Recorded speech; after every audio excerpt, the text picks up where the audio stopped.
خبر شامل کرتے ہیں پسنی سے ہمارے نمائندہ ریحان پزنجو سے۔ گورنمنٹ بوائز ہائی اسکول شپان کو بازار پسنی میں گولڈن ویک کی رنگارنگ کھیل کود چوتھے روز بھی جاری۔ طلبہ کے درمیان مختلف کھیلوں کے مقابلے منعقد۔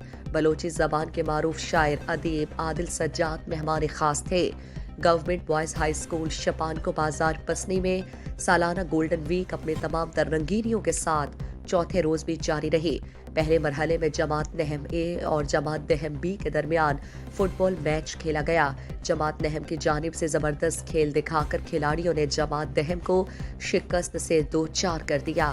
اسی دوران پرائمری، مڈل اور سیکنڈری کے سیکشن کے طالب علموں کے مابین رسہ کشی کا مقابلہ کیا گیا۔ بعد ازاں جماعت پنجم اور جماعت ششم کے درمیان کرکٹ میچ کھیلا گیا۔ جماعت ششم نے جماعت پنجم کو 100 رنز کا ہدف دیا۔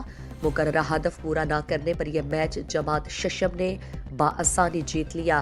اس موقع پر پروگرام کے مہمان خاص بلوچی زبان کے معروف شاعر، ادیب اور مصنف عادل سجاد تھے۔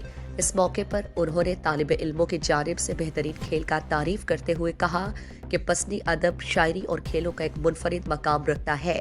ہیڈ ماسٹر نصیر احمد اور اساتذہ بھی بڑی تعداد میں موجود تھے۔ مزید دلچسپ معلومات اور خبروں سے آگاہ ہونے کے لیے Gedrosia point Facebook page, Instagram, Twitter کو فالو اور یوٹیوب چینل کو سبسکرائب کریں۔